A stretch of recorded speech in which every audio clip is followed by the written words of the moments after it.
好，大家晚安。那今天是我们2024年第一次，然后开直播，然后先跟大家打个招呼一下，我看一下哦，总共有整整10天可以特别超前领先的。哦，对啊，时间都是有嘛，就跟什么东西挤一下就有一样。我不知道什么东西。对，好，如果明年有分科测验课程，对不对？会合并，应该如果有的话，应该会分开，对，会分开。那个同学好，同学好，你好。然后我看一下哦，Hello，你好。那我们今天最后啦，最后的时间会有这个 Q&A，那过程中大家都可以提问。对，那如果有问题的话，我们就是最后统一，然后来跟大家做一个讨论。那现在我秀一下我今天想要讲的这个内容。当然，因为我每年啊，就是从我2020年开始开这个频道的内容之后啊，我每年都会给自己一个挑战啊。对，我想要先问一个问题，大家有听到我的声音吗？我测试一下我的麦克风。如果大家有听到我声音的，能不能给我个这个留言一下？我自己听听看好了。有听到我的声音吗？应该是还可以吧。好，好，OK，有听到声音，那我们就继续。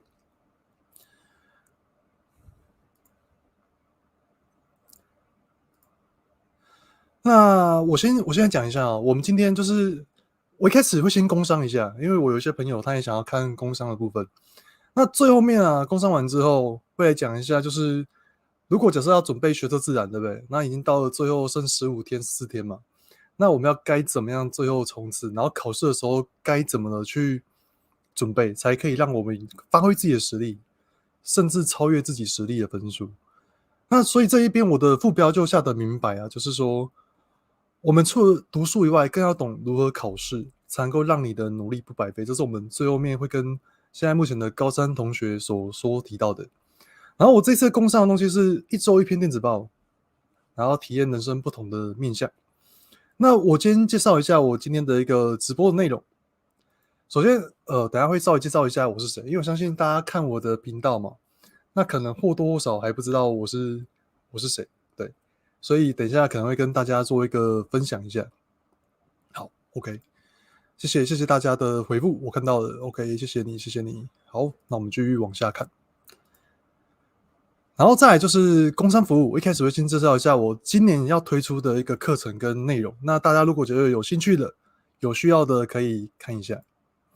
然后再来就是我们最大很期待的这个学测的考前冲刺的一个部分。那等一下，如果是你过程中有任何问题啊，想要跟我做一个讨论，对不对？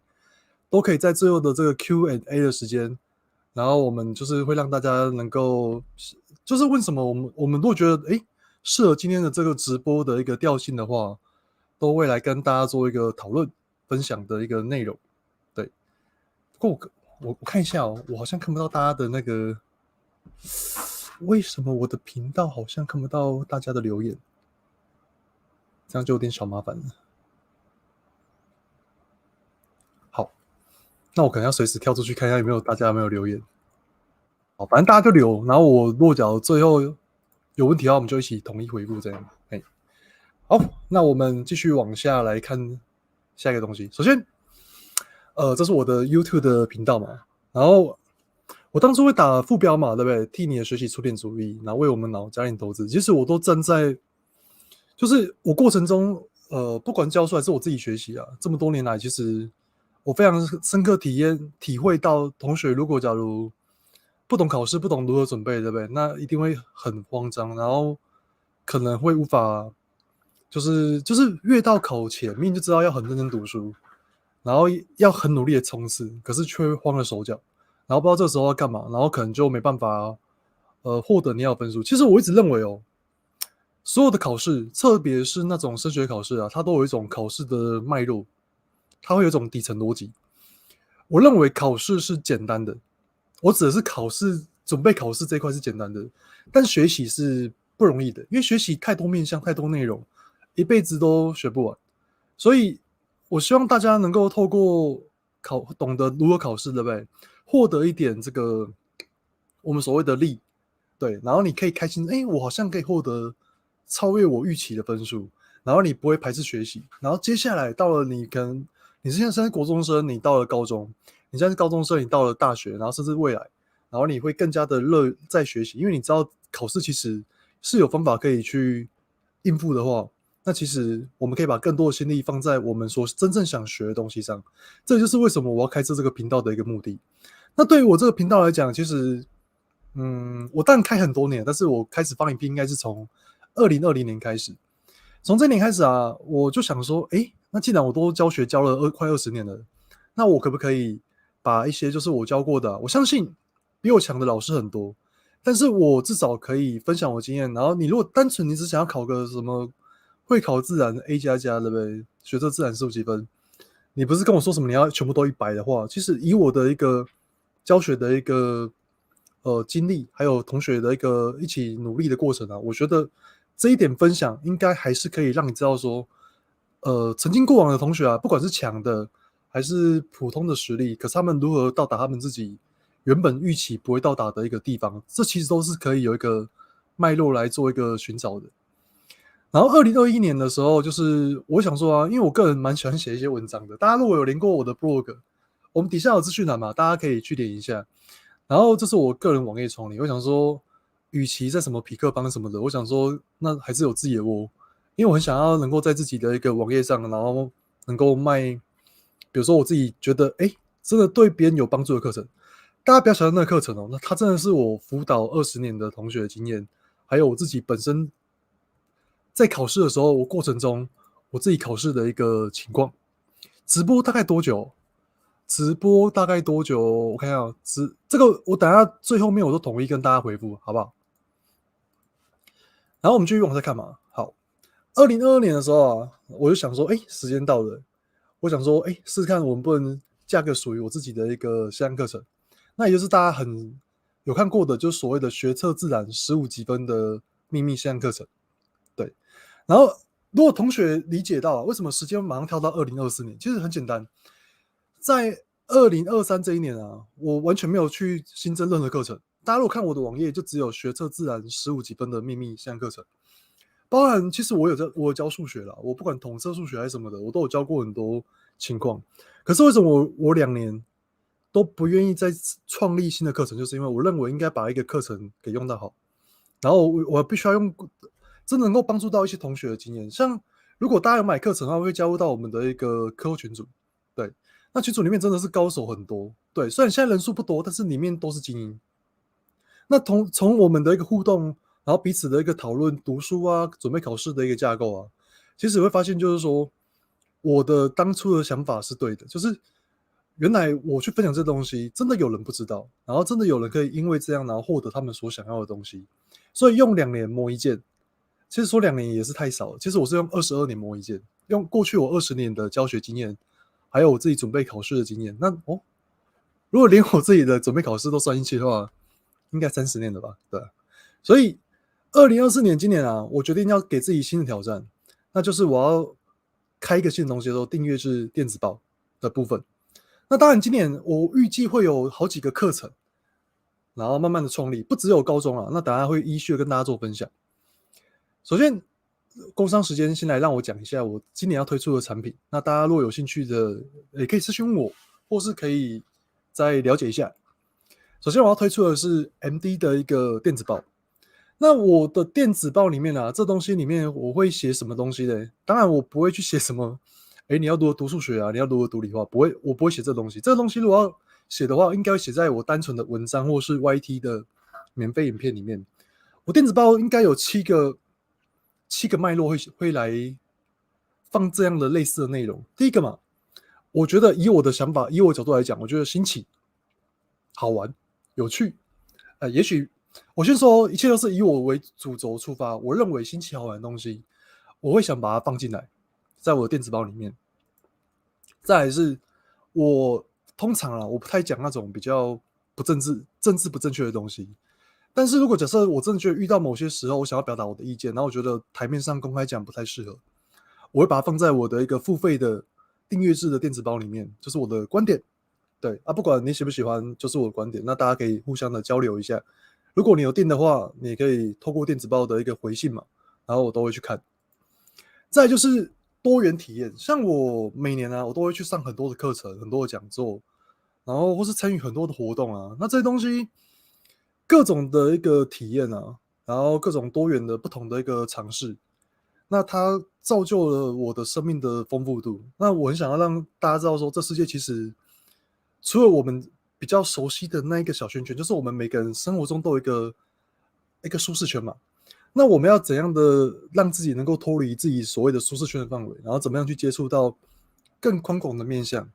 我举个例子哦，像最近有同学就问我说啊，哎，老师，我觉得我人生好无聊啊，你能不能推荐什么书给我？然后我觉得我好像什么事都提不起劲，甚至我已经高三生，我要考试，我还是没办法很专注的去准备这样的一个考试。这样，那我必须说了，我想要讲就是说，其实我只能说一句话：当你会觉得人生好像有点无聊的时候，对不对？我必须说，体验不够多，就是我们人生厚度还不够。为什么会这样说嘞？当我比如说像我现在世界上周围的人啊，很忙的人很多，然后像我现在有参加一些课程什么的，其实我每周都赶作业，都赶得要死要活。我觉得啊，能够在睡前躺在床上，好不好？我个人是很喜欢追一些动漫啊，我就很珍惜那个睡前能够追个一两集动漫，然后很快乐睡着的一个时间。我其实觉得不是我也不是说我很有时间，然后很有什么样的余裕这样，我单纯觉得就是说，哇，天哪！要是我能够无聊的话，该有多好！其实真的是一件很幸福的事情。对，那讲到多元体验啊，我必须要讲到一件事情，就是今年我参与的课程啊，我跟几个伙伴，然后我们有去，就是大家有听过司马中原先生吗？就是讲鬼故事的那位司马中原先生。对，然后落脚大家有看新闻的话，就是最近啊，司马中原先生有没有？他刚好过世了。对，他刚好过世了。然后，因为我们真的因为他，所以有非常多的一个体悟。然后我包含我的一个讲话的语调啊、声速啊，还有整个情感的表达，我都从司马中原先生的这个讲鬼故事里面，我学到很多东西。所以我这边我必须说，如果电子报的创立的一个缘由啊，打到这里第三个嘛，那我想要讲的是，我很喜欢听司马中原先生的开头都有一段情眼的故事啊，我想要讲一下，然后大家可以听听看。在所有的鬼故事的前面，他都会说，从生活里新奇体悟，自体悟中醒察人生，遍谈神鬼妖狐，归于人生大道。这是司马中原讲鬼故事的开头。如果是我的话，我会把它改成从生活里一样新奇体悟，从体悟中一样去省察我们的人生，遍谈我们所有一切的经历，就是所有的体验，然后最后把这些体验怎样去归于人生大道。所以人生终究有一个东西，有一些真实，或是说有一个你的信念、你的志向永远要追寻的。那我们如果能够找到的话，那恭喜你。其实你在这个准备考试的途中，或是你在工作、你在学习，你都会很有方向。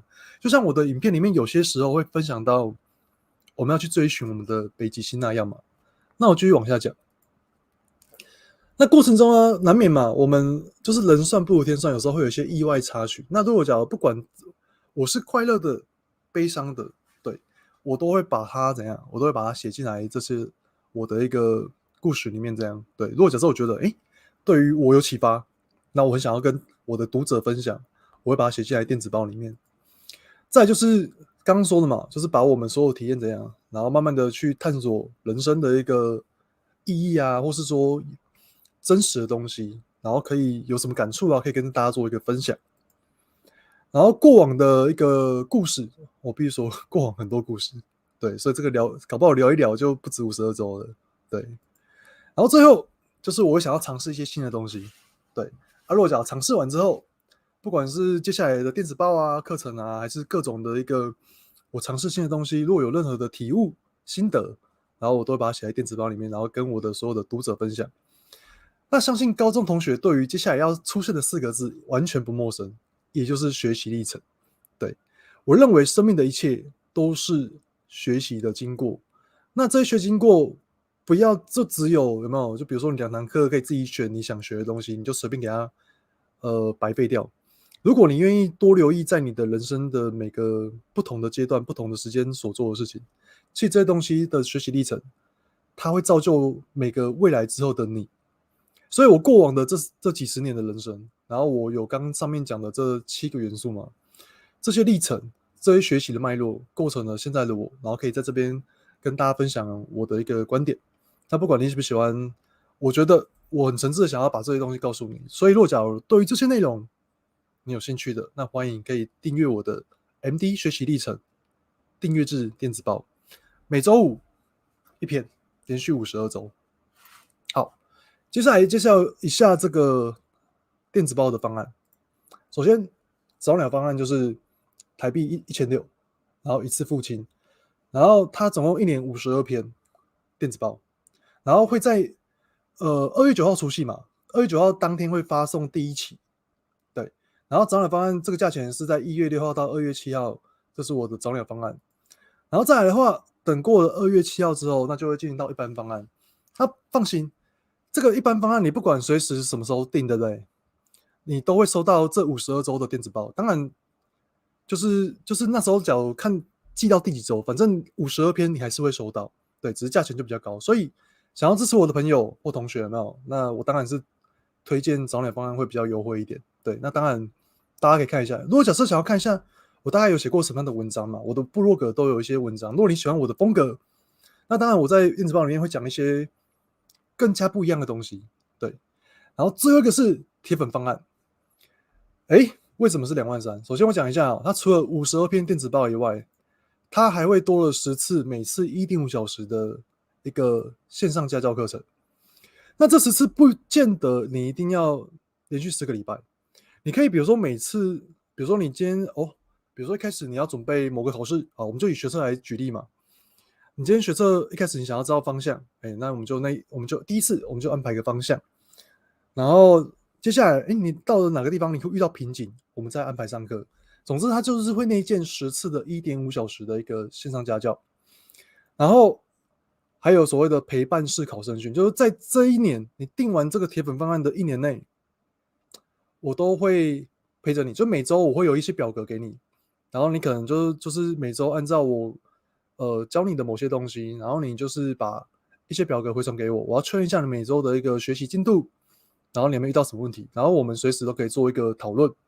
当然，这个讨论部分啊，扣除线上家教的部分的话，其他的讨论都是不是解题的。但是我们看情况，如果有些时候可以分享的很好的一个内容的话，我们可以讨论。然后这个东西啊，就一整年，因为我现在学生也很满，我大概也只能够挤出5个名额的一个时间。那我先讲一下我今年初马上就会推出一个是国中会考自然，然后跟统测数学 B 的线上课程，就跟我们学的自然15积分是一样的。所以假设你现在是准备国中会考的同学，或是准备统测数学，或准备的是学测自然，然后假设你真的对铁粉方案觉得有兴趣的，那这东西是可以考虑的。对，那我当然推荐早鸟方案。那基本上我认为我不认为有铁粉方案会卖得出去啊，所以我觉得但是我说的加消费绝对比这个贵。但是我今天第一次推出这产品，我就要来就是卖卖看嘛。对，总是会有人搞不好喜欢透过线上课程、线上家教的部分来认识。对，刚刚我有朋友私讯我，他说一天就把10次1.5小时用完。我不会理你，太累了，一天15小时。我目前上过家教课加教书的课程我一天最多连续上12小时，15小时我还是算了。对，所以这个你需要的话再来。好，那大家如果假如有兴趣的话，可以扫一下这个 QR code， 这是我们的一个 MD 的电子报卖场，里面有早鸟方案跟铁粉方案。然后2月7号过后，它就会进入到一般方案的。对，这是我们目前的这个工商的部分。好，那接下来的话，我们就来讲一下今天很多人期待的一个东西。首先，我来讲一下这个学测自然，对不对？开头一定还是要讲一下，因为虽然说现在不写名字的已经变少了，就像简章写的嘛。我们一开始怎样，就是记得他现在不用画卡，就是你一定要用正楷怎样签上你的一个全名哦，比如说你名字是叶学群，对不对？你就记得签名嘛。对，那我们接下来啊，可以来讨论一下这个。可以来讨论一下这个什么？来讨论一下这个选择题的考试技巧。对，那选择题的考试技巧里面呢，大家应该知道一件事情，就是我们里面就是有分2大类嘛，一个是单选题，另外一个是多选题。那现在跟大家聊一下关于单选题的策略的部分。好，其实单选题的策略其实很简单，就是啊，你如果假如在选项里面，虽然单选题它里面可能会有5个选项，对不对？可是如果你看到2个或3个啊，那意思都一模一样。因为你要这样想哦，单选题顾名思义，一次只能够选几个答案，一个答案。所以你在里面如果假如看到3个答案的话，对不对？然后它的概念都很像，那不可能同时选这3个，因为它是单选题。所以这表示说，你只要概念相似的这2个或3个，对不对？那这都是错误的一个选项。对，单选题的一个最基本的判断，这个我之前都有分享过。那我就这一边透过直播，可以再跟大家再讲一次。那如果假设在过程中，你如果假如听完之后不太懂的，可以再密我，然后底下我们答 Q&A 最后会一起来讲这个东西。然后一样的啊，如果概念相反的，比如2个东西，对不对？在单选题里面看到2个概念刚好相反的，就是可能是反正就是一个是往左，一个往右，单选题一样嘛，2个都错话，对不对？那非常有可能答案会在里面。但是我必须说，只是很有可能而已，不见得。搞不好这里的概念相反是出题老师故意设下的陷阱，也不一定。对，但是很大几率了，概念相反的答案里面，我们的真正的答案会在里面，应该有很高的几率，90%吧。但是概念相同或相似啊，基本上这几个答案都是错误的。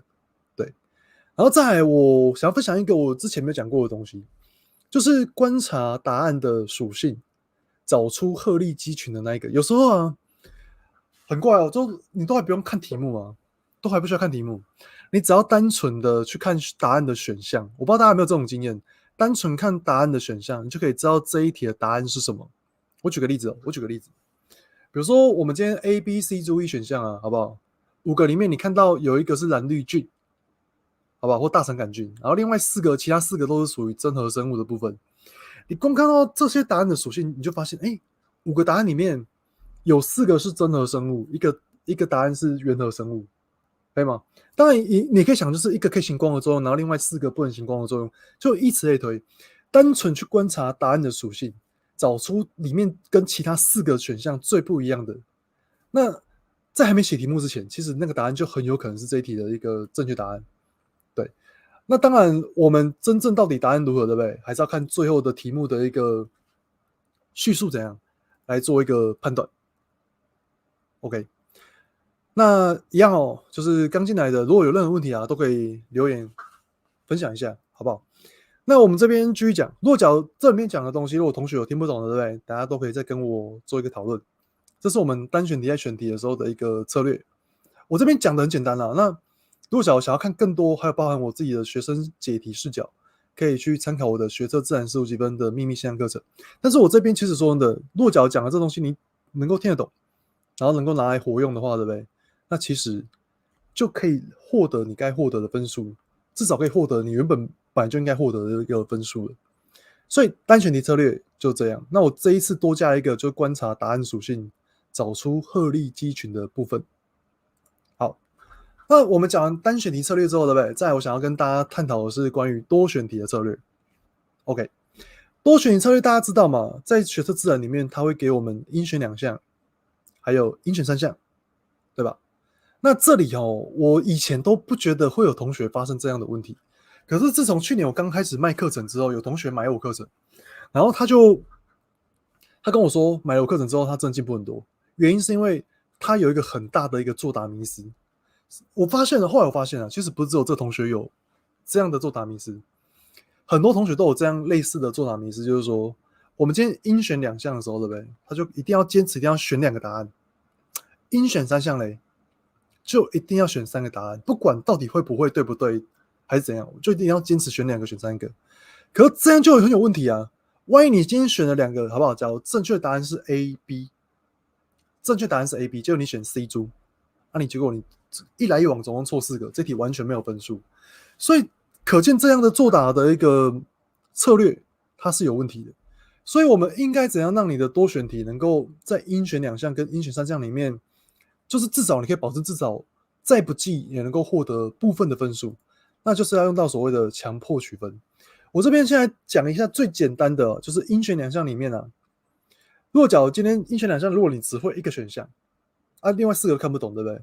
那不用客气啊，你就选这个。若假如今天选正确啊，刚好这一个你会的就是正确的话，你就选这个就好了。了不起就错1个嘛。那但是这一题你可以获得更多分数。如果你硬要多猜1个并2个的话，你很有可能会选到错的，然后正确的没有选到，那你一来一往，你可能会扣掉更多的分数。但是我必须说，这东西不是绝对，但是大方向如果你单纯只会1个的话，应选2项应该选1个就好。那另外一个是什么东西？你删掉2个，可是你剩下3个里面，你没办法把关键的另外一个给删掉，你3个选不出来，这时候你就3个答案全选嘛，对不对？比如说 A、B、C， 你知道2个会，你知道答案一定在这里，可是你不知道要把哪一个删掉，你就 A、B、C 全选，那强迫他错1个，那你就一定有分，而且是很多的分数，对吧？好，那应选3项的部分呢，我举个2个例子，好不好？应选3项，假设你今天会1个或会2个。会1个或会2个了，我认为其实你也可以只选2个，就1个或2个就好，因为就错1个或2个还是有分数，对不对？但是我必须讲哦，应选3项其实是有一个很棒的概念，就是应选3项里面，如果假设我们今天完全不会，就考试真的看到应选3项完全不会，对不对？你要记得一件事情，好，不好意思，我这步打错了，反正就完全不会了。完全不会的时候会怎样？你可以全选，应选3项完全不会的时候，你全选。还是可以获得一点点的分数，对。那如果可以，就是尽量想办法删掉1、2个答案对，这是一个概念。那我这边因为我不讲太多，原因是因为有买我课程的同学都知道，我有把多选题作答全攻略放在我的线上课程里面。对，那我这边就举几个我平常在拍影片或是内容里面我都会讲出来。但是光这里的这个强迫取分的一个内容，我相信就可以帮助很多同学。对，那如果你想要知道，你不管到底会1个、2个、3个、4个、5个，你想要怎样知道他到底要怎么样的去作答，你的期望值会最高，那可以参考我的课程，好不好？那接下来我们要讲的是你的困惑。对，首先你就想说，我们今天多选题，如果没办法完全会的话，只能够全部取分了吗？我好想全对啊，我好想要全对啊，我不想要凑1个选项啊，对不对？那有没有可能达到嘞？我们就思考一下嘛。然后第二个嘞，常常说不要跟难题谈恋爱，对不对？为什么？我喜欢写难题不行哦。好，我们考试的时候怎么去安排我们的时间？好，那我们讲一下哦。首先，我先针对第一个问题只能强迫取分的吗？那我必须说其实还有一个技巧叫做强迫取高分。我先讲一下强迫取分这样比如说我举个例子刚刚不是有应选2项吗？因为时间不够，我们知道答案 A、B、C 好，假设 A、B、C 3个里面应选2项会有2个答案在里面，但是因为时间不够，因为我们落脚花太多时间去思考到底谁对谁错，对不对？那很有可能我们就会花太多时间，所以我们就 A、B、C 先选嘛。就记得我们先把 A、B、C 3个答案写在那里，它告诉我们一件事，就是我们最多只会错1个，那我们已经获得大部分提分了。那等我们把第一轮这60题的一个考试都写完之后，对不对？我们还有时间回来检查，可以吧？我们还有时间回来检查。这个时候，假如你该画卡的、该会的、该写的都写完了，你可以去针对你这些强迫取分的题目，做第2次的 second chance， 给自己第2次的机会，去想一下有没有这3个选项里面有没有哪一个真的很可以删。我认为你只要有大概80-90%的把握删掉某个选项，我觉得是可以删，是可以删。对，当然你还是要算一下啦，就是我们有同学统计过嘛，112年的学测的15级分好像是106点多，111年好像是到110几，每年随着难度不同会有点差异这样。但是我觉得大家可以抓比较保守，就是抓个大概15级分是115，这算很高了，115、116这里算很高的。那满分128分，扣到115的话，大概扣个12、13分。12、13分其实我认为啦，单选题的部分真的要尽量全对，单选题的部分要尽量全对，因为我们如果单选题能够尽量全对的话，如果我先讲的是以15级分来考量的话，单选题尽量全对的原因是因为我们可以把分数怎样让多选题写得更加的漂配。哎，这一题我一选2项，我会3个，可是我3个删不出来，我无法删到剩2个，可是我3个知道这3个一定会把那2个给包住，那你就可以很潇洒的写这3个答案。那这里就错一个选项而已嘛，对不对？0.8分之类的。然后我们甚至有些分数可以留在扣什么东西，扣在我们的手写，可能有些不小心，这是可以的。所以作答策略其实很简单，就是我们要尽量让自己的单选题能够拿对，对。然后你单选题如果越有把握的话，你多选题的强迫取分空间就越大。那如果假如今天考试的时候你单选题没办法很有把握的话，那我们的强迫取分你可能就要谨慎的使用，因为毕竟如果你落脚键是以15级分为目标了，那这样的强迫取分也许会让你可能会多扣一点点，一不小心可能会变14。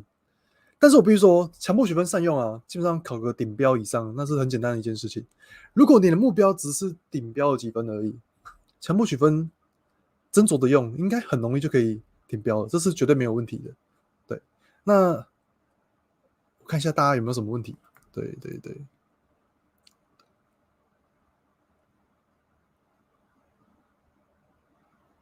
You go list 好，我们继续看一下哦。那第二个嘞，为什么一直强调说不要跟难题谈恋爱了？这边我讲一下，它其实关键就在于这个沉没成本。就是我曾经有举过一个例子啊，就是我们去吃到饱，对不对？然后我们已经花一笔钱哦，不管你是吃那个101的想想啊，还是什么的，你花了1-2千块，对不对？你已经花1-2千块了，你进去缴什么都没吃，或吃到吐啊，不好意思啊，你1-2千块都不会回来。但是如果你吃到吐，吃到身体不舒服，你可能还要花医药费去治疗你的身体。所以我们要知道一件事情哦，你今天一题啊，你很有把握的题目，或是很难的题目，是计算的题目，你就算算5分钟，你都认为答案应该要出来，不出来你会觉得很浪费时间。但是我必须说，考试当下不要有这种想法，因为这一题不管你有没有算出来，你这5分钟都不会再回来。可是如果你卡着这5分钟，不行，我已经花5分钟写这一题了，我一定要写出来，不然我太吃亏了。不好意思，当你有这样的想法的时候，你没有赶快去写别题，你会更吃亏，可以吗？这个东西真的很违反人性啊，就跟恋爱一样啊，就是我们恋爱互相彼此相爱嘛，就互相的付出嘛。那你明明就知道对方不是，不管是男生还是女生，明明对方就不是对的人，但是因为你付出太多，你也希望从他身上里面获得你想要的东西，可是你就一直付出，一直付出，一直付出，但是你都觉得说已经付出那么多了，落脚现在就万一分手的话，那不是亏爆了？没有啊，你分手之后转过头，海阔天空，对不对？又不是只有这个男生，又不是只有这个女生。讲是很简单，但是我必须说，这东西非常的反直觉。像我昨天群组里面啊，有个同学说，如果遇到难题直接跳过啊，很容易。但是我遇到那种算到一半才发现难题的，对不对？那就真的很难跳过。那我还是一句话，你吃到饱，你钱已经缴了，你吃一点点都没吃，或吃到吐，这个沉没成本永远不会回来。你一个题目难题，还是你觉得你有把握的题目，难题就算了哦，你如果是很有把握的题目，你算5分钟还算不出答案，我觉得更要跳过。因为你就算现在算出来，不管对或错，你的时间都不会再回来。但是很多时候很吊诡，当你把一轮写完，不管尤其是数学，你原本怎么算不出答案的，而且这题明明就会，但是只要你愿意先把那一题搁着，把它跟难题一样搁着，你把整轮算完之后，等你的这个时间压力释放嘛，因为你已经写完大部分题目，你基本分你有了，你心已经笃定，你放松了，你再回来看这个原本的这个你算到一半你卡住的题目，是你觉得所谓的难题，很多时候其实都只是当下紧张，少看了一句话，少看了一个式子，你写错了某个数字，然后可能想不到某个观念，对，所以人的紧张度啊会影响我们的判决，所以不要让自己处在一个非常高压紧张的地方，这也是考试或是面对人生抉择、重大抉择的时候很重要的一个情况。好，那时间安排里面啊，当然讲的好听一点啦，我们110分钟，对不对？我们会希望至少最少，好不好？就整个写完之后，至少还留个10-20分钟可以检查。但是我必须说，我们永远要做最坏的打算，然后才可以让自己比较能够相对游刃有余。那怎样是最坏的打算？就是我们每次写完题目啊，特别是单选题，一定要非常讲求所谓的一次写完答对率。什么意思？就是你第一次写完啊，你只要有写上去答案的题目，你就是要笃定它对，而且你要笃定你接下来都不会再回来检查，你都要认为它是对的。我必须说，落脚在这个时候啊，最近落脚设你很常发生写数学、写自然、计算的题目，很常算了，结果你错了，可是明明就是你会的题目，对不对？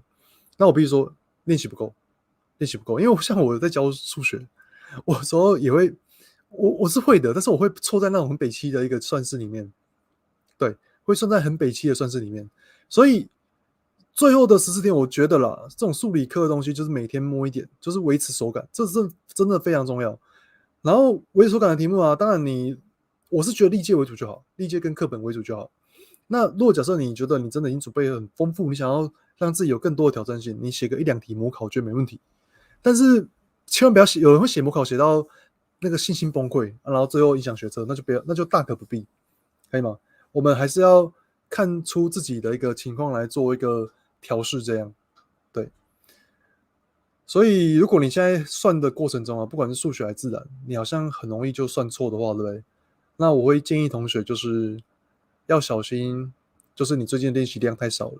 对，虽然国英文很重要，但是数学自然还是要让自己维持每天几题啊、半小时啊、1小时的一个练习，维持手感非常重要。那如果讲数据很丑怎么办？我在我的学测影片里，我那课程里面啊，我分享这个大家可以看，我底下的资讯栏应该有一个可以免费收看，我开启试看连接，就是差不多先生。我里面举一个例子啊，举一个我有一个学生在上课的时候啊，明明就是一题很简单的一个数学的一个计算，但是我必须说，这边我要先讲清楚，数学的数据要求的非常严谨，你一定要完全按照数学的题本，数学给的数据，像我们最后一页都有什么 log2、log3 派啊，那个数字要完全按照数学的定义去做计算，不要随便的去估。像那个我举个很经典的例子嘛，我们在学物理的时候，如果是学物理，会把 sin 37度当做3，sin 53度当做4，但是数学里面，除非数学它有明确定义这个东西，否则不要随便去用4。你当然可以用这个4去做一个大约的估算，但不要轻易的把它当做答案。可是，在自然可以，为什么？自然有个不成文规定，我们允许，即便是混合题计算部分，都允许有3%的误差。所以，假设你今天举一个简单例子嘛，今天如果正确答案是100，你算出来你的答案写在97到103这个 range 之间，我们都还算正确的。像112年最后一题学测，它不是它算体积墨浓度嘛？大家可以看一下题目嘛。那题，你不要差太多了，我觉得那个数据应该都还是会给你正确。对，然后如果我们数学自然一样的道理啊，你看数据先看选项，计算题先看选项，数据差很多，大胆放心算。特别考在选择题的时候，数据差得很近，比如什么13、14、15、16、17，你就要锱铢必较，算得很小心，因为差一点点，你整个题目答案就完全不一样了。对，相信大家在学测，不管模考还是历届的题目，都有这种体悟嘛，对不对？落脚有关于这样准备的问题啊，其实大家都可以提出来做一个讨论。好，我到这里，我们来看一下同学有没有什么问题。基本上线上课程使用期限啊，到什么时候？哦，放心，基本上就是我基本上就是定2年，就是你购买之后2年内，然后2年之后，对不对？对，目前是2年啊，但之后可能反正就2年内，然后2年之后，你如果还需要重考的话，你可以就是你本人，你可以付非常非常你无法拒绝的优惠价续约。对，这是关于线上课程的使用经验。放心，我这个人就是一个很单纯的事情，我非常照顾我的粉丝，尤其越早加入的越照顾。你可以去问一下我之前的学生，买课程真的我只会一直涨，我永远不会杀价。你越晚买一定买到最贵的，我永远不会买到比现在便宜的课程。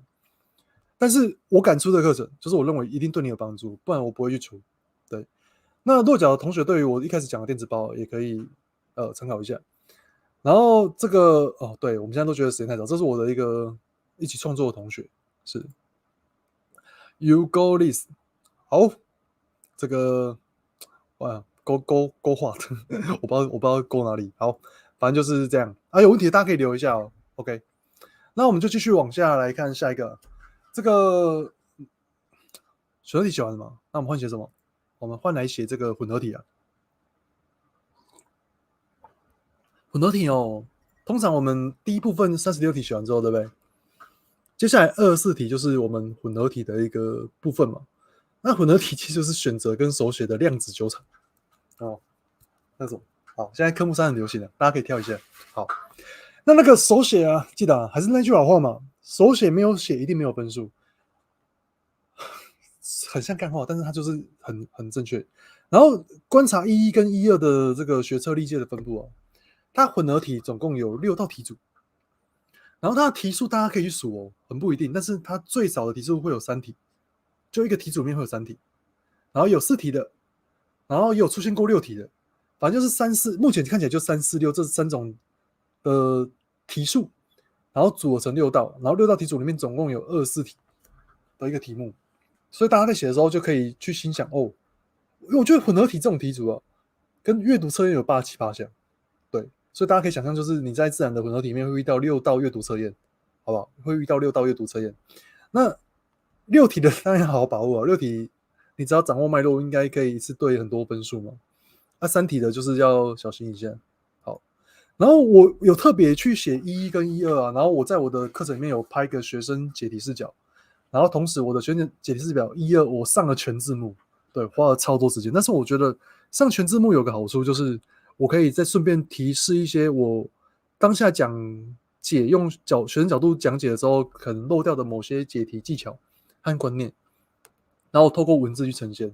所以有看过我1、2的那个学生解题视角的同学，我相信一定可以认同，就是我们的一个概念，就是我认为啊，混合题的选择其实比第一部分的选择题单选跟多选还要简单，不管是单选题还是多选题。为什么？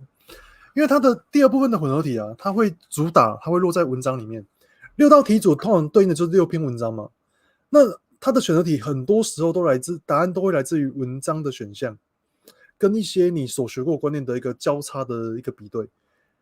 为什么它比较简单？因为第一个，它有文章提示，所以你比起前36题的选择单选、多选，你要靠自己的实力来判断。你在后面的24题混合题的选择，至少你可以透过文章来帮助你比较容易的去做一个判断。所以我认为混合题的选择是比前36题简单。所以如果是混合题的单选，对，如果是混合题单选或是多选，真的一定要尽量全对，因为它真的比前36题简单，这是我的观察的情况。它跟早期学测不太一样，早期学测是第二部分比较难，对不对？但是我觉得混合题的选择，我认为会比第一部分简单。那当然，如果假设你有不同的想法，也可以提出来跟我讨论一下，我们一起互相交流一下。然后混合题的手写题，同学哦，我的这个 YT 影片啊，不用说付费了。你看我 YT 影片，我记得有几篇影片是分享手写题怎么写嘛，那大家可以看一下。那我一定要跟同学提醒哦，我都有附那个就是连结，就是大考中心有给那个手写参考标准答案，大家可以一边练习，然后一边去参考手写标准答案，不管是国文还是英文还是自然数学，我们的大考中心都有给一个你要写到什么样的程度才能够获得那一题的全部分数的一个参考答案，请务必写完之后一定要去看一下大考到底他要求你一定要写到什么程度，这些东西都是你能够拿分的关键，因为很多时候你就不知道到底要写多少字啊，所以我们就要靠这东西来做一个判断。所以再回到第一个句话，有没有手写没写一定没有分数？这句话就是废话，对。然后混合题6道题组，对，他题目有说嘛，前2年是这样了，我相信第3年就是今年的113应该也是6道题组，然后它的题数分布应该还是以前2年3题一组，或是4题一组，或是有6题一组为居多。那你知道有6道题组，有6篇阅读测验文章，你知道你要怎样分配你的速度，对不对？那知己知彼的情况，你就比较不会慌张。再来就是混合题的选择比较简单，对不对？为什么？因为文章里面会有一些提示，你只要把文字，你一般我们解阅读测验就这样嘛，不管是国文、英文还是自然的阅读测验都怎样，记得一定要先看题目，甚至你先看题目选项，再从题目选项跟题目本身怎样去回推文章找答案，这是最快又有效率的。你每次如果把文章先读完都不看题目的话，你会浪费很多时间。相信不管哪个国文老师、英文老师，对不对？郑老师都会跟你讲，写阅读测验类的题目，特别是选择题啊，一定要先看题目本身，然后看题目选项，再去回推看一下它的本身的一个文章到底哪边是你要的一个重要的一个对应题目的一个段落，可以吗？然后混合题手写题啊，我认为它非常的类似国文的一个后面我们第一部分的选择后面不是有那个也是混合题吗？我觉得它很类似国文，只是国文比较刁钻，为什么？因为很贱啊，国文会给格子的个数，比如这20个里面你要回答答案，而且你要回答2题。手写题其实也是一样，可是我们的自然手写题不是会给一个框框吗？所以框框里面你爱写几个字应该都可以，只要你塞进框框里面都可以。那我们这个手写题哦，就是这样了，记得题目有问到的，你一定要回答，然后你可以简明扼要，但是你一定要回答到题目是他问的东西。那题目有些问句不见得是打问号，有时候打句号，要特别小心。所以题目如果假如一个问号一个句号，他问的是2个问题，请切记不要只回答一个。你回答一个，如果那一题是2分，你就只能够获得1分的分数。所以题目有问什么，你就圈起来嘛。然后你一定要特别的去做一个，就是题目有问的，你就肯定一定要去做回答，可以吗？国文也是这样嘛。那国文差别就是你要把那一段落的答案怎样，你要去把它消化之后，反刍出符合字数的一个个子的一个字数了。这国文比较不一样的地方，但自然我觉得也是精简扼要了。那当然就是在回答，尤其像一些实验观察里面，你可以说哦，因为怎样，所以怎样，所以这符合这结论。就像这种概念，你只要因为所以都有写到的话，对不对？那只要题目要求的你都有写到，那基本上这一题你就会获得分数。所以当手写题你卡住的时候，我认为自然手写题应该比国文好写多了。国文有时候真的看不懂他要写什么，但自然手写题它的提示还有它的判断都明显。就算你真的都不会写，你就观察一下这实验到底给你什么样的感觉嘛，然后跟那个题目比较有关系的，你去硬写1-2句话，你只要有打到它的那个参考答案的主要的一个架构的一个观念的部分，对不对？他就会给你部分的分数。其实我觉得老师都还蛮仁慈的，只要你有打到一部分，就会给你一部分的那个答案，这样一部分答案的一个分数，对，这是绝对没有问题的。好，那再来我们来看一下这个部分。好，这个地方哦，我要讲一下哦，我很常推一个东西叫考前回推法。对，那我必须说了。它其实就是，首先我们先从左边来看哦。今天是1月19、20而已，学测考试当下，对，那当下你想要让自己应该处于什么状态？就是你有没有坐在考试桌前铃响的那5分钟里面，你当然就是那5分钟，当然你可以胡思乱想，可以紧张都可以，但是我建议哦，大家就是可以闭目养神，然后想一下，刚刚你在这一堂就准备考试前的这个休息时间里面啊，或是你在休息室，你看的那些你的错题本或是你的写过的任何错误的内容，那从那边你要获得什么东西，对不对？我们可以来做个循环。首先在循环里面啊，你应该先从历届试题开始。模考题、历届试题都可以，但是我这边主要讲，你至少要写历届试题。历届试题里面，你写错的，那你要知道错误部分，我讲过嘛？你是不会错，还是你是会，但是你不知道怎么列式？你是会列式但不会算，你是会算但不会单算算错，你是算对了，但是你选错，还是你有什么其他的因素？你要非常清楚知道每一题你错误的原因，或是你观念完全理解错误，或者是你今天有什么样的问题？对，这东西因人而异，对，不用去跟那种很强的人比较，因为很强的人就前一趴嘛。那我们大部分是一个常态分布嘛，对不对？我们大部分人透过这种刻意练习，是可以获得自己想要的一个分数的。那这东西其实是我把那个什么，把那个学习的那个输入输出的回圈呢，我把它稍微去修正一下。那我们来继续哦。所以我刚刚讲的列式题啊、模拟考试题啊，你写完之后，对不对？你的错题你要怎么做？你要去订正，可以吗？你要去订正你的一个错题。然后订正错题之后，对不对？那你就会知道说，诶，我某个章节好弱哦，比如说我的物理的运动学有点弱，我的数学我的向量不太会算，那你就要强化弱点嘛。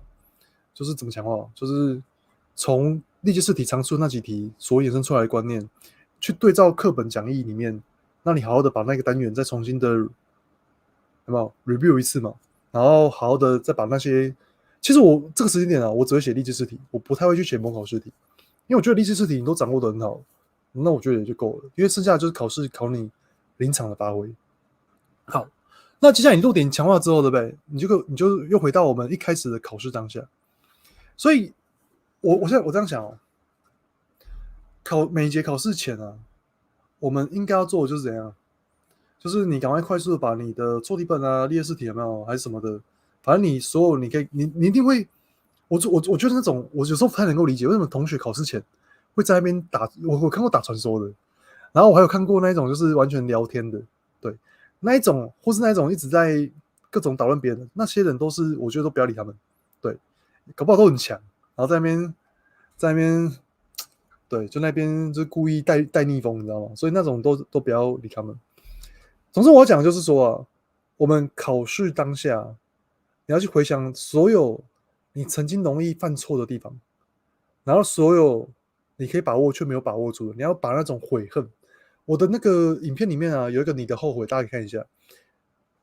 当你放榜之后，你发现你差1分就可以考上，就可以推某个科系，你差一点点就可以去上你很想要去的学校，那种悔恨，我们当然不希望它发生。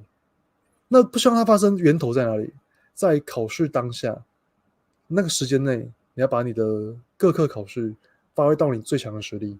虽然我们这边只讲自然，但是其实国文啊、英文啊、数学啊、社会自然啊，其实都可以去推广、去推及，这都是一样的东西。你要考前回推，你不想要什么情况发生哦？你希望你会写的，你一定要写对；你希望你不会的，你有办法去斟酌某些选项题目，去判断出最有可能2、3个答案，去猜1、2个，提升你的一个准确率。又或者是说什么东西？又或者是说，我们可以有些题目可以强迫取分，像是我们自然的这个多选题。总之，我们考试当下啊，我们希望最终结果是好的。那我们在考试当下，我们的状态也一定要最好。那你的脑海中，考试前那5分钟，其实要整理思绪，要告诉自己什么样的类型你容易失分，什么样的类型你可以拿分，什么样的类型你可以做对。然后重点就是把我们刚刚所讲过的考试技巧，对，好好的再想一次。那这东西其实就想象练习了，对吧？一个无形的敌人在你的面前，你随时都在跟他 PK，对吧？你随时都在跟他 PK，就是你透过想象，就是像现在坐在这边听我讲这个考试的一个准备的技巧，对不对？你可以坐在这里啊，你在写每份还有14天嘛，我们还是有很多时间可以写历届试题嘛。然后写这个模拟考题，对不对？我建议写历届。好，你写历届前，对不对？你每次写都要回想一下。哦，我前2回、前3回的历届，我很多这一类型的题目我都会错，但是它应该有很高的几率会再出现。那我如果遇到的时候，我对它的策略应该是，它是我必错，所以我先跳过，把握时间，还是怎样？所以历届试题有个特点就是什么东西？熟悉的不见，什么意思？历届试题的出题的脉络啊、方式啊、题型啊，是非常熟悉。你每年都会觉得，哎，那概念都很像，但是基本上啊，为什么这样？为什么叫做不见？就是它不会再让你再度见到它。就是说，你要看到一模一样的题目太难了，除非你隔个10年、20年，偶尔会有1、2题很像的重复。因为我们都知道历届是就是每一年的这个大考试题啊，都是很多老师教授在那边命题，然后有很多几万题的题库在那边选，所以要重复的几率太低了。但是观念、脉络、解题的一个思维，还有老师的一些陷阱，那些东西是固定的。对，所以我们要看透考试的底层逻辑，看透了考试的底层逻辑，你自然就可以利用这个底层逻辑去拟定一套读书跟准备考试的方法。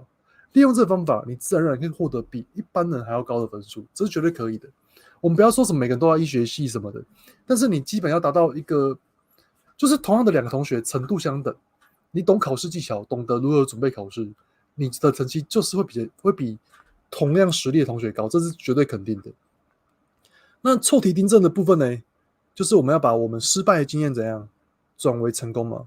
大家都听过一句话叫做“失败为成功之母”，对不对？但是最好的是让他人的失败转为我们个人成功。我们可以的话，不要去经历这些失败，因为每一次失败其实都要付出非常多的代价，是要非常多的努力才有机会再回来到一个我们自己正常的一个生活。然后弱点强化里面啊，就是用有余补不足，什么意思啊？我们强化弱点，当然就是要花更多时间。大家都想说，我这个是弱点，对不对？然后举例啊，比如说，如果是以我来讲的话，我个人英文是弱点。那有些同学就有一个迷思，就是说，我这一科很烂，所以我这一科就不要读。不对，假设我数学自然很强啊，都已经考到14、15几分，我再怎么努力，那也不过就是确认一定稳15，那也就是每科高个1、2几分而已。但是我英文很烂，我可能平均就是考个11、12。我努一点，今天我飙到14、15嘞，哇，那个英文进步的幅度就比数学自然还要高，所以一样的道理。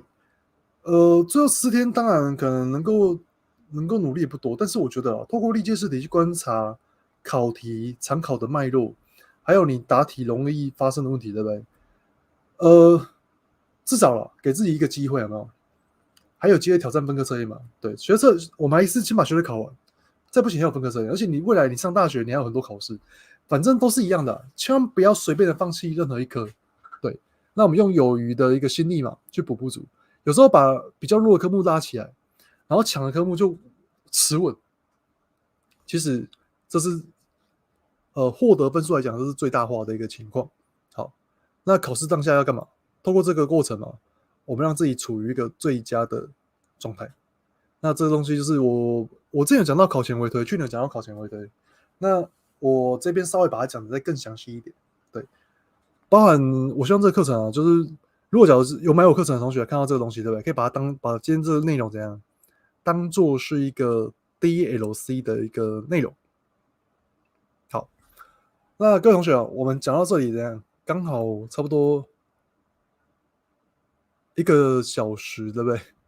那我们就休息一下，我们休息3分多钟，大家可以上个厕所，然后回来之后，对不对？我们来一个 Q&A 时间，对，有问题也可以留下来，我们等下我就一起做个回复，对，然后我们大家休息一下。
那我们就回来 Q&A 的时间，我来看一下有没有什么理由。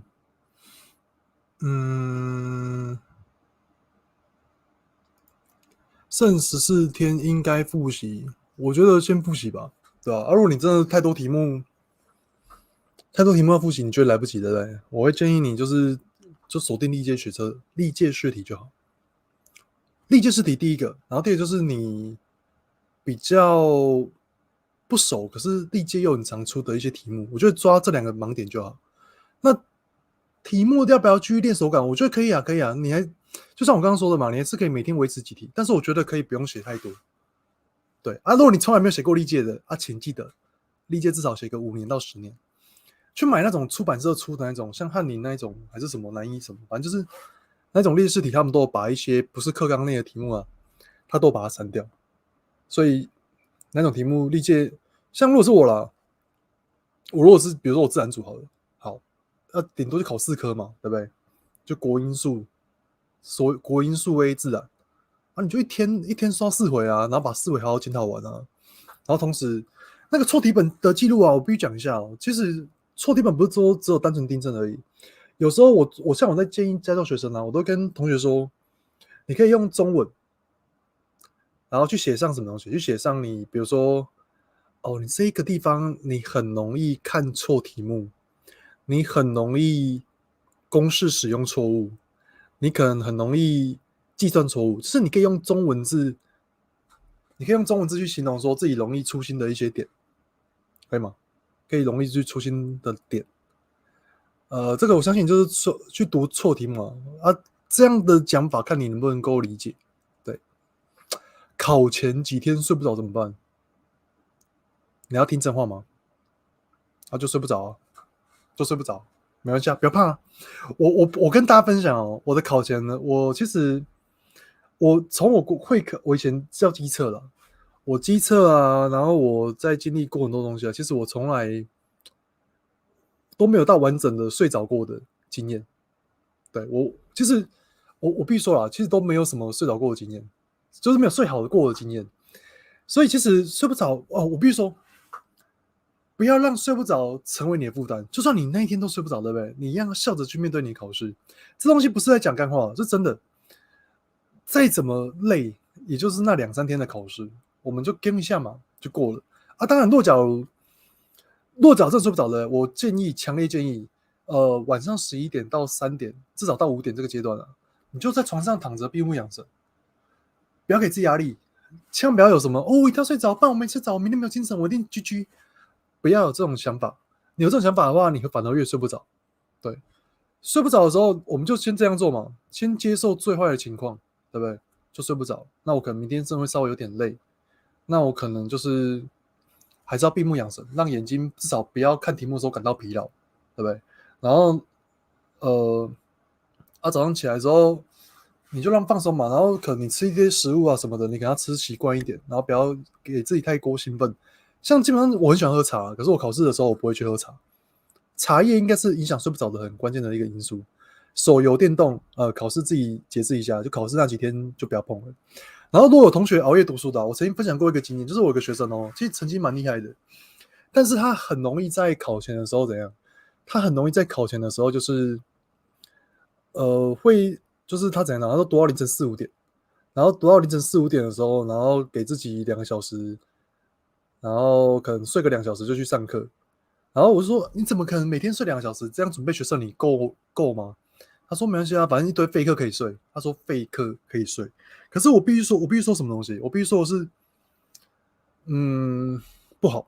就算废课真的可以睡，可是很容易我们的睡眠生理时钟就会乱掉。然后我必须讲一件事啊，我必须讲一件事情，就是他后来我那时候评估他自然跟数学应该都可以拿个15，因为他真的很努力，而且很有天分。可他最后就是好像都拿4吧，对，都差一点点。然后后来听他分享，他就是很多都是粗心什么的，然后或者是晃神。我必须说，有一本书我很推荐，就是比尔盖茨他的年度选书，叫做《为什么要睡觉》，里面就有清楚的讲到睡眠不足会导致的很多的后果。而且不要小看哦，你如果每天睡6小时，其实那个长期的睡眠其实也是也是不够好。所以我相信身为学生要能够睡到8小时，真的是一个很幸福的事情。但是怎么说？如果假设睡眠不足啊，至少要睡对时间，就是晚上11点前，至少11点这里要睡觉。对，然后这是我朋友，早上千万不要相信他，他讲的是9点上床，应该指的是早上9点上床啊。不过他讲干话很 OK 啦，对，早点睡觉有失眠余。我举个例子哦，我那时候跟他在做一些作业啊，他就晚上9点睡，然后晚上11点起床，他睡2个小时，然后隔天熬了8个小时。这个如果要玩到那么巨大的话，也可以了。好，感谢这同学哦，有帮我们跟这个朋友分享，对不对？可以试着听音乐减少压力，可以啊，可以啊。我觉得听什么音乐呢？听一些什么？有人听白噪音啊，有人听一些舒服的音乐都可以。对，就是舒眠音乐那些啊。对，要重新读课本复习观念吗？自然吗？自然科吗？听我讲一句真话好不好？我就复习讲义扫过一次就好，复习讲义加历届试题我会扫过一次，然后还有我在复习讲义里面写过曾经错过的题目，只要不是太偏向于记忆死背、太刁钻技巧的，我会看一次我错误的地方，不管哪一科我都会看一次。课本我会很锁定我连观念都不懂的那一种，如果观念懂，我只是需要再背一次而已的话，我会选用复习讲义来当做我的重点。对啊，如果你整个观念啊、整个脉络都从来没有读过一次，那这时候你可以锁定某些课本。不过44天你要重新读全部的课本的话，不是不行。但是如果是我的话，我不会这样做。但是我没有说这样不好。对，听音乐没有效。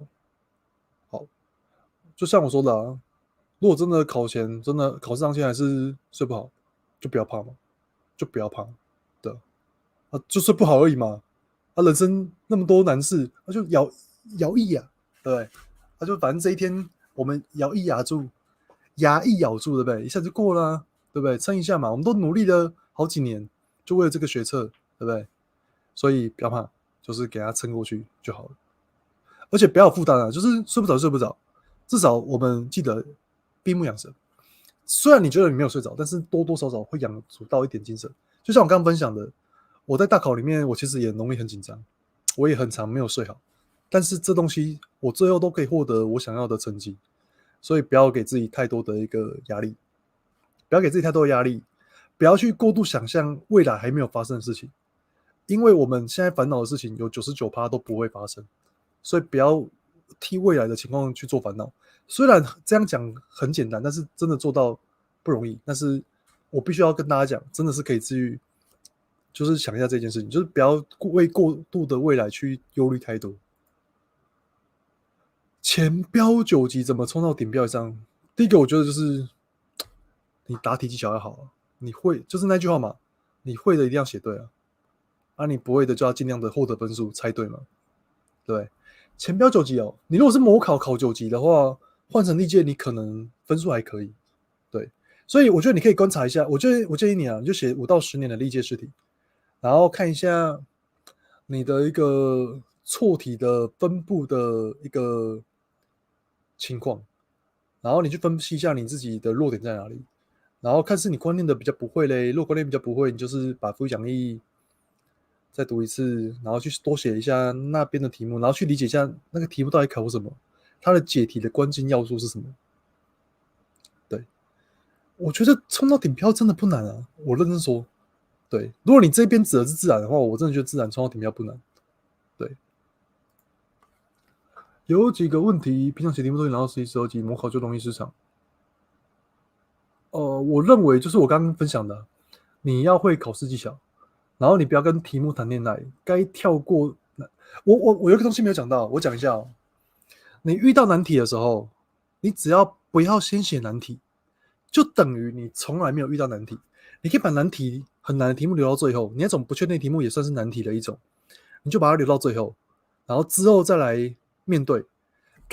我说过了嘛，当你把整轮写完80%-90%之后，然后你最后再来面对的时候，其实你会相对的比较有信心，因为你那时候已经释放掉很多压力，那时候你自然而然你看题目会比较容易看到它的一个重点，然后你也比较能够抓到你所想要的一个脉络。这样，我的错题本会把不熟的观念抄在里面，这样说 OK 可以啊。我错题本，我讲一下好不好？我错题本其实我没有额外做记录，我们不是都有那种一本一本那种历届试题嘛？我会直接把比如说答案啊、课本啊、讲义的一些观念，对不对？写在上面，然后记录好。对，我会用红笔记录好，然后我可能会用不同颜色的笔，然后可能标一下，就是说哦，这题我是选项看错，我是答案算错，我是怎样怎样怎样错误，我都用中文去解释一下，就是说哦，看到这类题型，我要特别小心。比如说哦，这题比如星等好，第一颗星等，我们知道星等的那个数字越小是越亮嘛，哦，你要标一下哦，他在考星等，要记得数字越小越亮，不要看错。然后第二个就是他到底考的是绝对还是相对星等，像我们去年的112学测就考到这东西嘛，对，就是你不见得就只能够写详解有的东西，你可以把你自己为什么这一题会错的原因，然后从这一题错的原因里面，你获得什么样的一个体悟，你都可以把这些换成中文，然后写在上面，可以吗？好，历届历届题感觉都是写过的题目，之前写副讲义都哦，对啊，对啊，对啊，对啊，都在骗自己，没错。所以这东西我必须讲一件事情哦，扣除掉你把答案背起来之后，对不对？假设你某些题目你是不会算的，可是你知道答案是 B 嘛，那你肯定还是会选 B。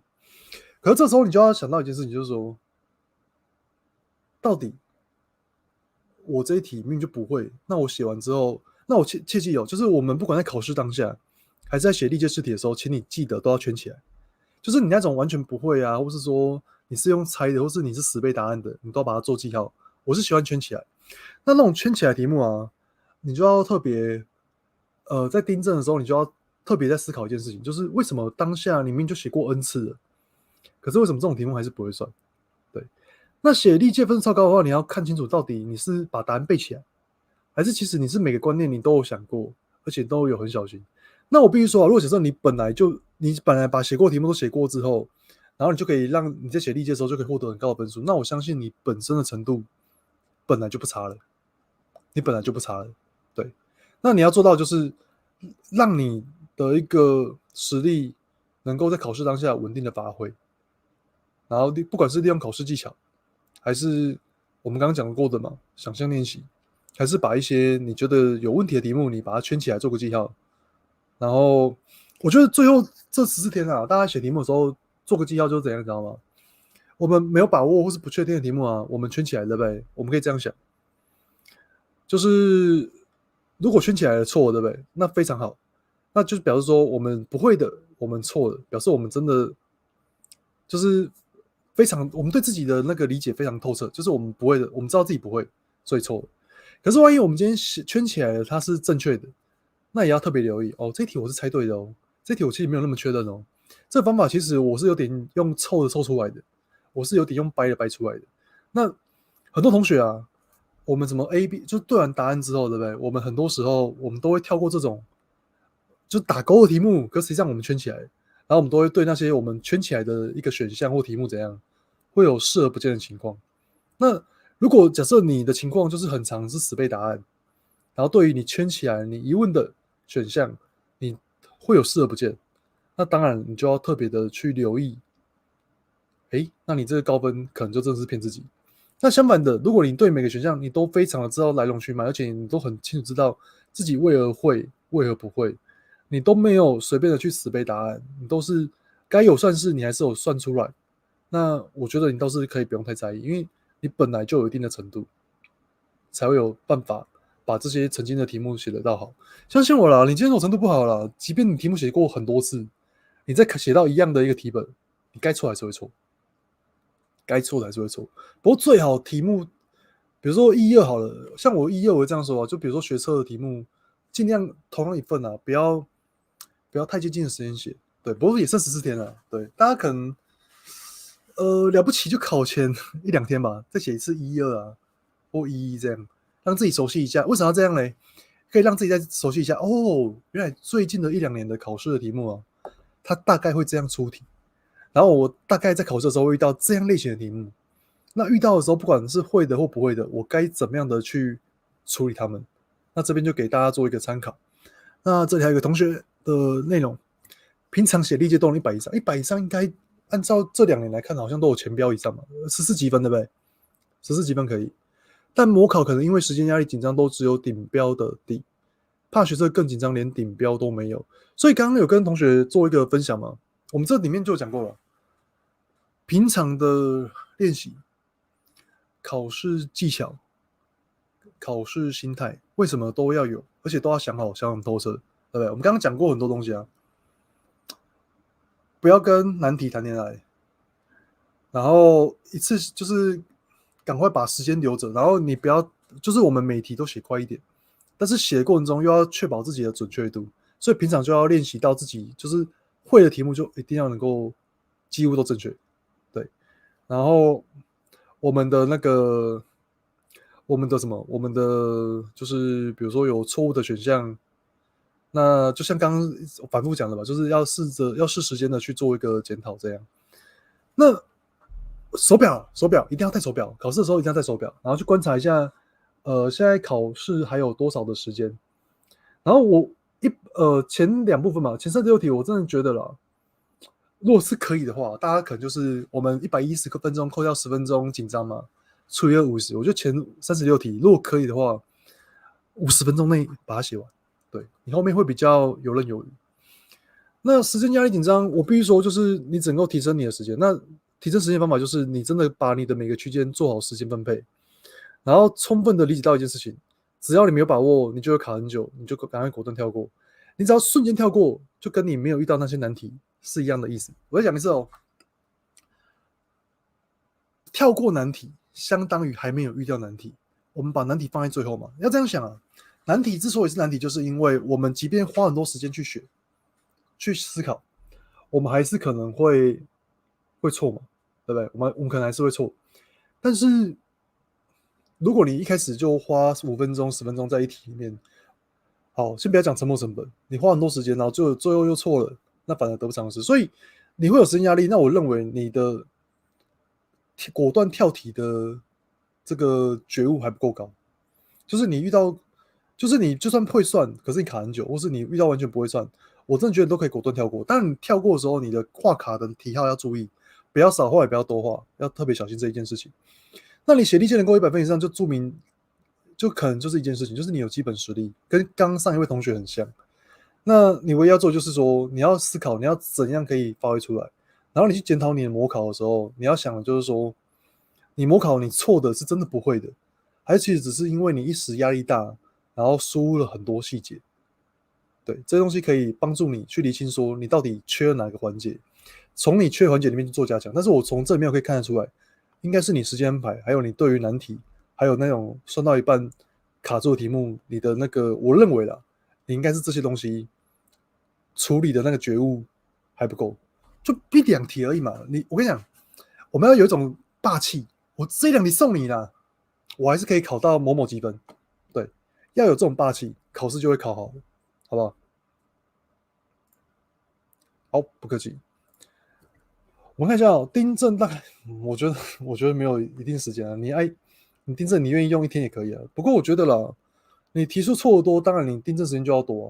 但是订正你要注意的是，第一个嘛，就像我说的啊，不要只订正你错的内容，应该这样说啦。除了把错内容写在你的错题本或是你的那个考试的题本上，对不对？我觉得你要很清楚知道，你这题是属于我刚刚讲过嘛，完全不会，还是题目看不懂，还是看得懂题目不会列式，还是会列式不会算，还是会算错，还是算对结果答案选错，你是属于哪一种情况？然后你可能就是还要再用中文去标记一下，就是说自己哦，常常在某些地方犯错误嘛。像我计算如果算错，就是可能是公斤公克单位换算没有换好，或是人家明明就考焦耳能量，我算到卡路里。反正就是每个人都有每个人学习，就每个人考试的时候都有一些盲点，那你就把自己盲点，你可以用中文去标记起来。我觉得我不会去定义你时间的，因为你落脚自然是你弱科，或是国文、英文、数学是你的弱科，你本来就会花比较多时间。如果是你的强科，你本来就会花很少时间。那重要的是你要很清楚知道你为什么错，你为什么不会。如果你今天能够知道你为什么错，为什么不会，你就会知道你该如何去加强。然后最后14天嘛，为什么要分享考试技巧嘞？因为读书大家都会读书啊，但是要是你透过一些考试技巧，我们透过考试技巧能够把我们实力发挥出来，甚至考超越自己实力的分数，那不是很好吗？对吧？到了考前1到5天进入紧迫时间，可以做什么是心态上的调试，最后的冲刺。我就是可能就看一下我每个历届啊、模考啊、复习讲义错过的题目吧。其实我个人这几天我不太会再写新题目了，我要写也都是写那种我过去算错的题目，不管是数学也好，自然也好。我唯一的想法就是我曾经错过的，至少我在，而且这些东西都曾经历届考过的试题，至少我在学测前我要把这些东西弄懂，哪怕我是背起来的，我都把它背懂。对啊，那么多科，然后我要讲一件事哦。我们知道有些题目啊，明明可以用很漂亮的公式、很漂亮的想法去算，像是排列组合，对不对？结果我们用土法炼钢，我不知道同学会不会有那种偶像包袱，会觉得哇，人家都可以用什么 C 几取几、P 几取几，然后乘以几阶，然后得到答案，我还要在那边土法炼钢才可以把整个答案算出来，哇，好丢脸哦！不要这种想法，不要有解题的偶像包袱。考试当下什么都是假的，只有获得分数才是真的。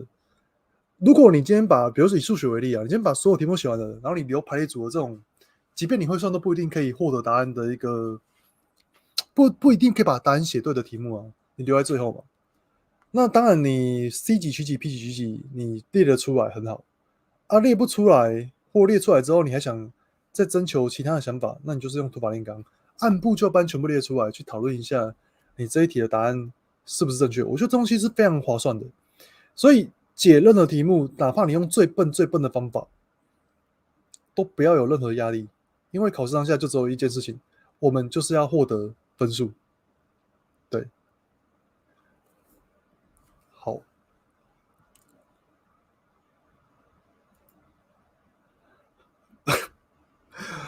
拍谁啊？我第一次开这个，我第一次开什么？我第一次开这个无可用录，机车我明明就是电子报名，就是线上课程，线上记的，为什么会这样嘞？我再研究一下，不好意思。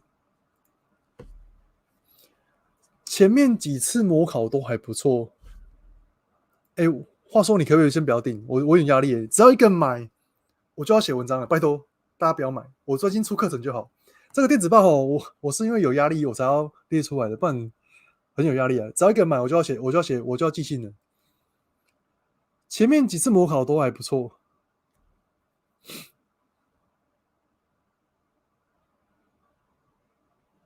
前面几次模考都还不错，但最后一次模考考炸了，现在很紧张怎么办？刚刚跟其他同学讲的东西啊，我觉得你可以去思考一下。好，再一次哦，我带着你再走一次哦。第一个，我为什么考炸了？我会看一下我的分数，原始分数的标，对应的是，如果假设还是就是大家都炸，全部人一起炸，就是我前几次都在前标，我这次也在前标，OK，你可以暂时放心，因为不是只有你炸，是大家一起爆炸，好不好 ？Happy New Year，大家一起爆炸，开心。好，第二个，不好意思哦，是大家都不炸，只有你炸，那就有点尴尬了。这时候你就要思考一件事情，你有没有画卡错误的问题？你有没有画卡错误的问题？好，没有画卡错误，完全是凭自己实力炸掉的，完全凭自己实力炸掉的。那就来分析一下，比如说你今天是准备4科嘛，你这4科里面有哪几科正常，哪几科不正常？那我们就锁定不正常的科目。首先你想一下，这些错题数里面，你比如说你错30题，你30题里面你有几题是完全不会的？你有几题是题目看不懂导致不会的？你有几题粗心的？你有几题是算错的？你有几题是写错的？你都要归类出来嘛，然后你再去跟你以前的模拟考去做比较。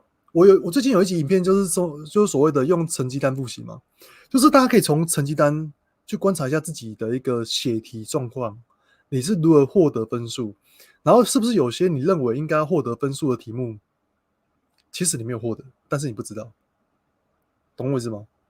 对啊，所以紧张很正常啊。但是我跟你讲哦，恭喜你，至少你报的是最后一次，还不是学测。对，你要是你知道是这辈子有没有高三模拟考全部都开心的，就是考高分，就最后一次报在学测，你会更苦。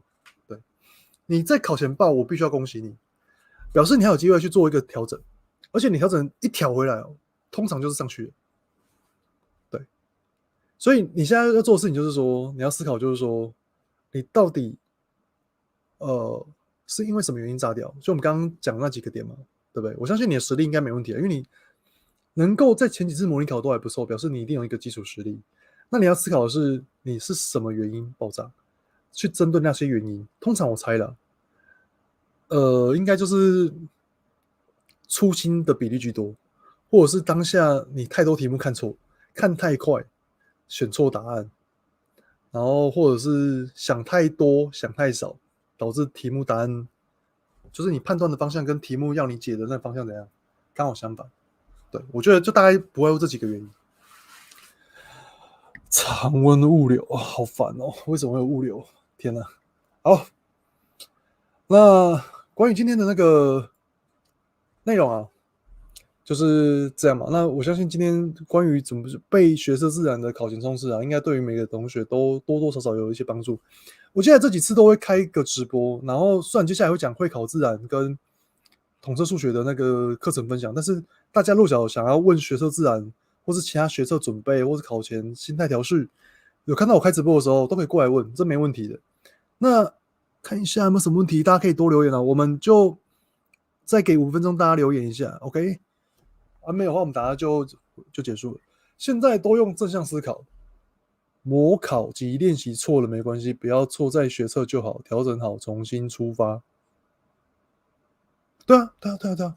哎，我觉得你这个想法就很适合这个同学，对不对？来，我们看到我们一起来把答案，我们把答案组一下嘛。前面几次模考都还不错，但最后一次模考考炸了，现在很紧张，怎么办？接下来，现在请用正向思考，模考及练习错了没关系，不要错在学测就好，调整好，重新出发。所以大家的那个问句跟答案互相导起来，就可以回答彼此的问题，对吧？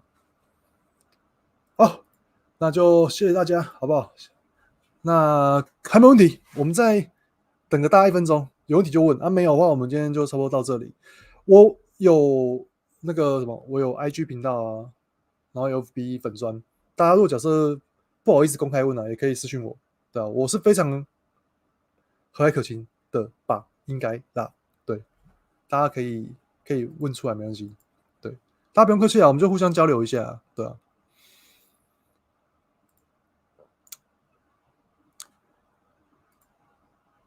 我现在想法是前面胜利多少不太重要，再重要那占胜利就哦，对我跟大家分享一下哦，这个是一个频道主，他是粪便猎人的频道主，我必须说他的主旨里面，他这位频道主啊，他里面就专门去挑战别人不喜欢玩的粪便，然后从那种你玩到游戏会想砸电脑、砸电动的那个感觉，对不对？然后你透过这个过程里面啊，你会发现这个人生非常的美好。原来玩粪便可以让你体会到人生非常的珍贵，你不应该把时间花在粪便上。所以，当你对人生感到怀疑、感到绝望、感到非常的快要爆炸崩溃的时候，请去看这位频道主的影片，你会发现这个世界非常的美好。对，大家若想要透过游戏影片来获得人生的美好体验，请搜寻茶斋之友，可以订阅一下，参考他的影片。课业问题，我们这边就不解题了。如果你只是单纯问什么学习跟考试技巧的话，可以讨论。对，你如果有其他问题的话，我们再私讯我这样。哎，学生视角可以啊，可以啊，可以啊。就是，不过他在我的那个课程里面，对我用我当初用这东西是因为我发现很多同学不太会解题，然后又只有详解，而且我们不管是看任何老师的解法，对不对？其实都一定是那种标准答案上帝视角。但是我在这两回里面，我其实我采取的策略是这样，我会告诉你我为什么会强迫学分，我会告诉你这一题很难全对，这一题不会跳过，就是加减减我还是可以15几分，但是我会告诉你，就是我什么样的题目我大概会采取什么样的策略，对，就是用学生那一种没办法拿到满分128分，但是可以获得15几分的那种角度去思考所谓的学生解题视角。那当然这两个是在我的那个学测自然15几分的秘密项课程里面，对，在下方有资讯栏有我的连结啦，有一些试看影片大家可以看。不过这东西因为是有购买的学生课程才有的，对，大家可以，如果很想知道可以咨询我，也可以去看一下一些课程介绍。然后这好像球赛一样，例行赛输没关系哦，没错啊，没错啊，没错啊，对不对？啊，就是像 MLB 跟 NBA 都可以举很多例子嘛，像 NBA 有没有2016年的勇士3-1，谁知道最后会翻盘，对不对？被那个 James 给4-3逆转。就像道奇，今年前面也都例行赛不是都这个有没有？去年啊，道奇不是例行赛打很好，就最后第一轮就掰了，对吧？国英数字的顶标满几分别困难在哪里？我先跟你说，我英文我应届我只考到顶标而已，我没有满几分，所以英文我就不评论了。满几分我就要看有没有满几分的那些同学可以来跟大家分享。但是其他我都考过满分啊，所以我可以跟大家分享一下国文的顶标跟满几分哦。如果以现在的感觉啦，你手写要有一定嘛，就至少拿个30吧。如果你手写只拿30左右的话，你的选择就要高一点。对，你选择真的超高的话，你手写就可以允许再低一点。对，甚至你拿个20多，你选择真的爆高，你都还是有机会拿到15啊。要顶标的话，我觉得顶标就简单很多啦。你就手写正常发挥，按照格式写啊，然后他要你问你什么就回答什么，他希望你写什么就写什么。选择题就不要太爆，对不对？你看，我们可以去看那个原始分数啊，都有写，对不对？数 A 的顶标，我认为数 B 不用讲，数 B 真的满积分，对于自然组同学真的蛮有机会的。但数 A 我先讲哦，数 A 其实你能够考到顶标就已经是很强的同学。那到满积分到顶标，这差个3几分左右，3、4几分左右，大概差个20分吧。那其实可能就是4到5题，就是有鉴别度的题目。以数 A 来讲，就是有5题左右的鉴别度的题目，你可以每多完成一题，你就会再往上升几分。对，满积分并不是说要全对了，哪怕是109年考到1万多个人满分的那一年，他也最多他也就是你只要考到93点多，你还可以凑一个单选或选填，然后加1、2个多选的选项，你还是有15几分。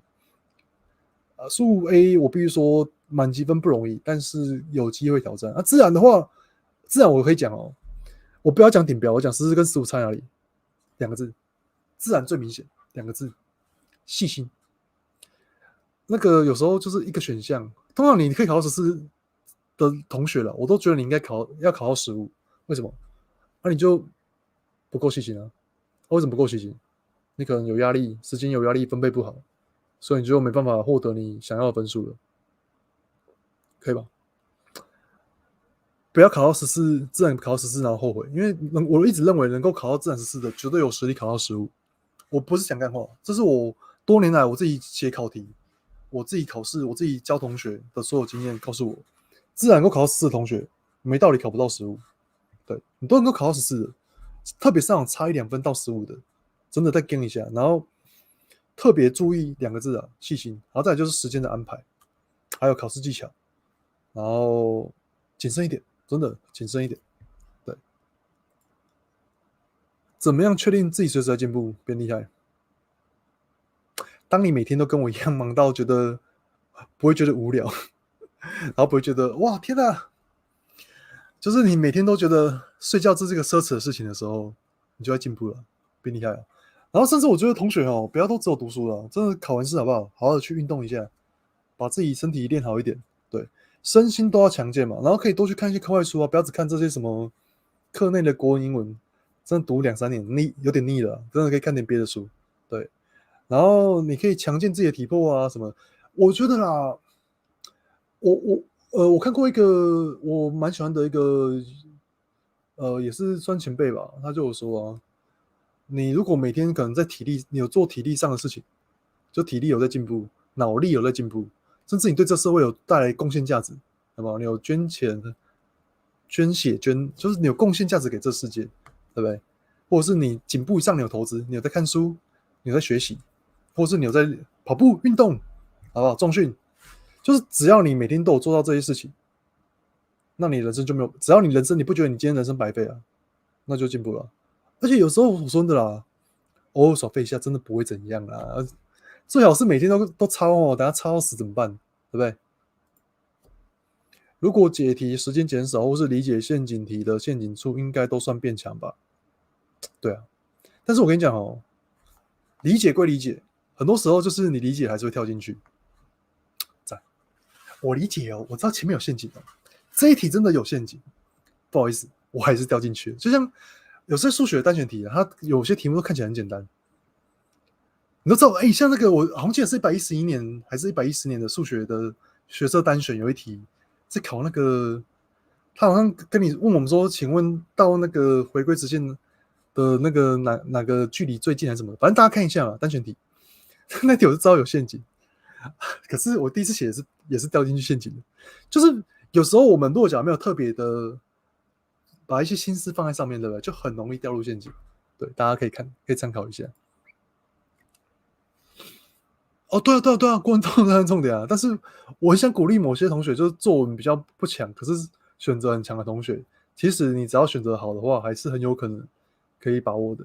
那英文的话，选择你尽量不要有失误，没错，没错，没错，没错。我知道强的可能都是扣5分内、10分内，那当然都是超强。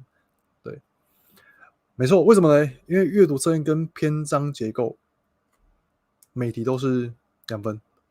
前面那10分单选题跟10分克漏字，对不对？还有那10分的那个什么那个填空嘛，其实就1分而已啊，大家其实不用太在意，不要太在意啦，就是你与其花很多时间去琢磨那1分，倒不如把阅读测验4题8分的分数好好拿得，对不对？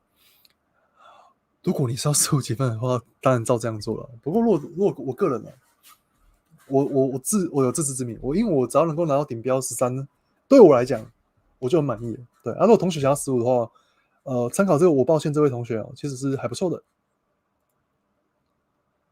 哎，看你哦，看你哦，这要看你哦，看你转学考你要考虑一下他的录取人数，然后你为什么要转学考？你转学过去之后的那一间学校，它的出路，然后那些学长姐的出路，然后你到底炸掉的情况是怎样炸掉？你全面炸掉，还是炸掉某一科？还是你只差1分？还是你差100分？还是差200分？就是依据你不同的情况来判断。而且为什么你这样就转学或重考？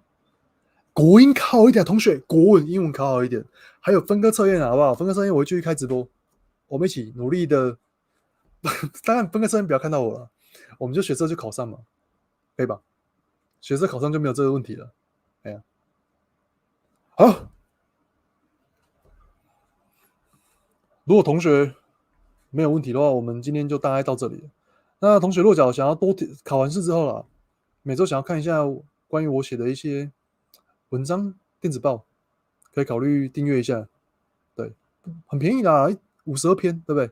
当然也有铁粉方案，对，可以选择未来可以选择学测自然、统测数学，还有会考自然。不过我先说，我未来也是会有那个学测数学的15几分的秘密，不过那个应该是后年的事情。对，因为我一定会做到我认为可以，才去把它给用出来。对，大家加油，祝福大家，好不好？感谢大家，就是我们一起来讨论了。我觉得今天的内容其实对于准备学测啊，只要你有用心去体会我们这边分享的内容，还有很多同学分享的东西的话，一定会有所收获。对，绝对会有所收获。不客气，那我们今天就到这里了。记得要找我的话，对不对？可以私讯我的 FB 粉专或是 IG。那我们今晚就到这里，就大家早点睡啊，我们就保持一个概念嘛，11点前睡觉。大家晚安，拜拜。